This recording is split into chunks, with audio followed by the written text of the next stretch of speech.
प्रधानमंत्री जी, У нас такие отношения, что я считал, что вы и так все понимаете. हमारे इतने रिश्ते हैं कि मुझे ऐसा लगा कि आपको कोई अनुवाद नहीं चाहिए। माननीय प्रधानमंत्री जी, प्रिय दोस्तों, रशियन जुबान में पुतिन साहब बोल रहे थे तो उन्होंने रशियन जुबान में ये कहा है कि हमारी अंडरस्टैंडिंग इतनी डेवलप हो चुकी है, हमारे फॉरेन मिनिस्टर मुसलसल एक दूसरे को मिलते हैं और मुझे लग रहा है कि मेरी बॉडी लैंग्वेज और जुबान को मोदी साहब ट्रांसलेटर की मदद के बगैर नहीं समझ रहे हैं। तो उस कमरे के अंदर देखें, तकलीफ पता है क्या है इस वक्त? वेस्टर्न वर्ल्ड जो है वो परेशान क्या है, वो इंडिया को देख के परेशान होती है।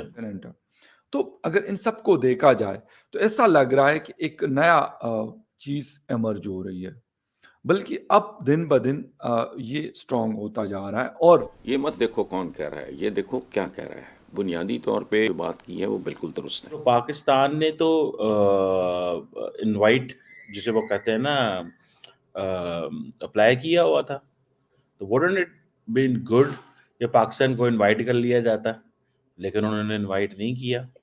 लेकिन पाकिस्तान क्या इसके अंदर शामिल हो सकेगा या नहीं? देखें, इसके ऊपर पहले भी हम बात कर चुके हैं कि कोशिश है, पाकिस्तान की कोशिश तो ये रही है कि हाँ वो इसके अंदर शामिल हो, और लेट्स सी के मुझे ऐसा कुछ नजर तो नहीं आ रहा क्योंकि पाकिस्तान की तरफ से कोई लीडर मेरा नहीं ख्याल कि वहां पर गया है या पहुंचा है।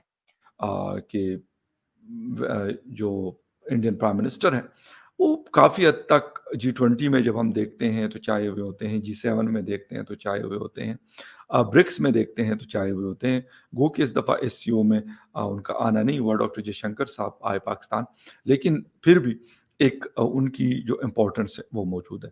हाँ दोस्तों, भारत स्पेशल में आपका स्वागत है। पीएम मोदी इस समय रशिया के कजान शहर में ब्रिक्स शिखर सम्मेलन में भाग लेने पहुंचे हैं। रशिया में पीएम मोदी का बहुत ही भव्य तरीके से स्वागत किया गया और जिसकी तस्वीरें सोशल मीडिया पर खूब वायरल हो रही। अब पीएम मोदी ब्रिक्स के शिखर सम्मेलन की उच्च बैठक में शामिल होने के लिए रशिया पहुंचे हैं और वहां पर उन्होंने ब्रिक्स के सदस्य देशों के लीडरों से मुलाकात की है। रशिया पहुंचकर सबसे पहले पीएम मोदी ने रूस के राष्ट्रपति पुतिन से मुलाकात की और पुतिन के साथ एक बायलैटरल मीटिंग की, जिसमें पीएम मोदी और राष्ट्रपति पुतिन ने कई महत्वपूर्ण मुद्दों पर बातचीत की और दोनों देशों के संबंधों को मजबूती से आगे बढ़ाने पर बात की। और इसी बैठक के दौरान रशिया के राष्ट्रपति पुतिन ने पीएम मोदी से कुछ ऐसा कह दिया जिसे सुन पीएम मोदी हंस पड़े। अब राष्ट्रपति पुतिन ने कहा कि हमारे रिश्ते इतने अच्छे हैं कि मुझे लगा कि आपको रशियन से हिंदी अनुवाद की जरूरत नहीं पड़ेगी, और ऐसा सुनते ही पीएम मोदी हंसने लगे और जिसकी तस्वीरें और वीडियो पूरी सोशल मीडिया पर वायरल हो रही। अब पूरी दुनिया पीएम मोदी, राष्ट्रपति पुतिन और राष्ट्रपति जिनपिंग को एक साथ देख हैरान है और कह रही है कि ब्रिक्स अब सच में एक महाशक्ति बन चुका है और जिसकी बराबरी पश्चिमी देश नहीं कर सकते हैं।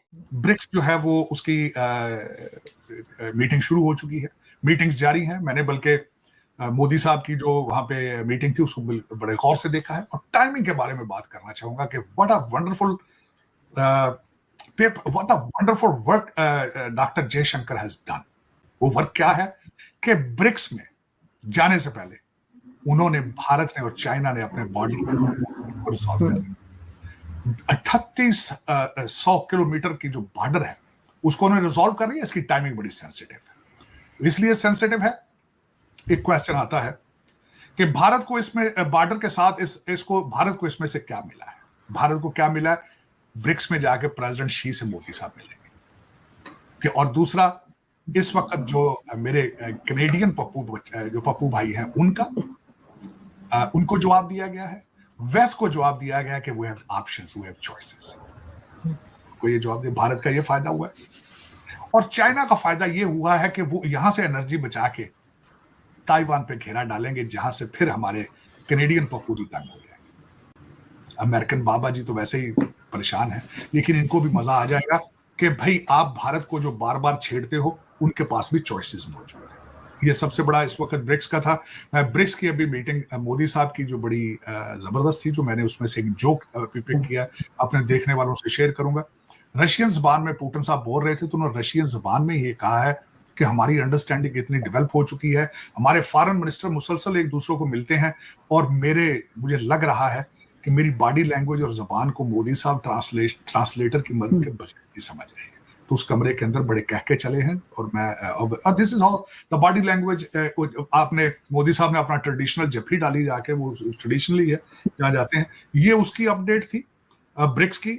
दूसरा इसमें जो अब मैं बात करूंगा कि आपके जो आपके हालात क्या है?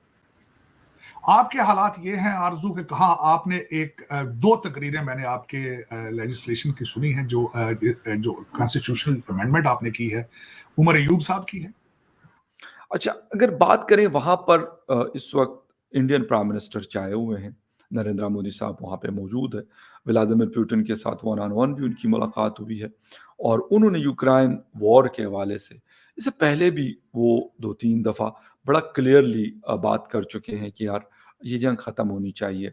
अब फिर वहाँ पर वो मौजूद हैं और शायद वो अपनी कोशिश कर रहे हैं और माइट बी पॉसिबल कि हालात में भी व्लादिमीर पुतिन शायद उनकी बात मान ले। वैसे तो लग ऐसे रहा कि शी जिनपिंग भी इसमें, जो चाइनीज़ प्रेसिडेंट है, वो भी रोल प्ले कर रहे हैं, लेकिन वो इन दोनों की सुनते हैं। तो ये पॉसिबिलिटी है, अगर ये जंग रुकवाने में ये दोनों लीडर्स कामयाब हो जाते हैं तो ग़ालिबन इनका जो कद-काठ है वो मज़ीद बढ़ जाएगा। एक बात तो हमें बड़ी क्लियर है कि जो इंडियन प्राइम मिनिस्टर हैं वो काफ़ी हद तक G20 में जब हम देखते हैं तो चाहे हुए होते हैं, G7 में देखते हैं तो चाहे हुए होते हैं, ब्रिक्स में देखते हैं तो चाहे हुए होते हैं। गो कि इस दफ़ा SCO में उनका आना नहीं हुआ, डॉक्टर जयशंकर साहब आए पाकिस्तान, लेकिन फिर भी एक उनकी जो इम्पोर्टेंस है वो मौजूद है। हाँ, क्या चीज़ें पॉसिबिलिटीज़ हैं कि अगर जिस तरह की खबरें आ रही है कि शायद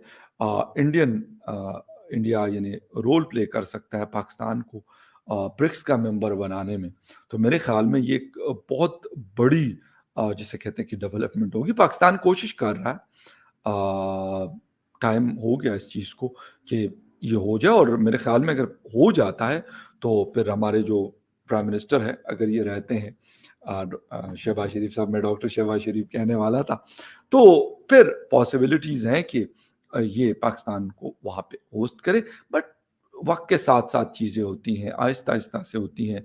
जब इन लोगों ने इस फोरम को बनाया था तो शायद किसी को इतनी ज़्यादा एक्सपेक्टेशंस नहीं थी, बट वक्त जैसे जैसे गुजरा, दुनिया के हालात बदले, उसके बाद से चीज़ें मज़ीद बेहतरी आई है। मतलब इस तरह के फोरम्स की मैं अगर बात करूं, उसमें बेहतरी आई है। अभी इंडिया और कनाडा के दरमियान काफ़ी जैसे रिफ्ट मौजूद है, काफ़ी एक दूसरे के ऊपर अच्छे खासे इल्ज़ामात लगाए हैं इंडिया के ऊपर। कनाडा ने बहुत सारी बातें की हैं कि ये हमारे सिटीजन्स को इनके सरकारी लोग जिसे कहते हैं कि मारते हैं, जान से मारते हैं कनाडा के अंदर, और ये कनाडा के ऊपर जैसे हमला है, सॉवरेनिटी को वायलेट कर रहे हैं, ये सारी चीज़ें, ये बातें हो रही हैं। फिर उसके अंदर US भी शामिल है, UK भी है, Australia and five eyes New Zealand भी शामिल है। अगर इन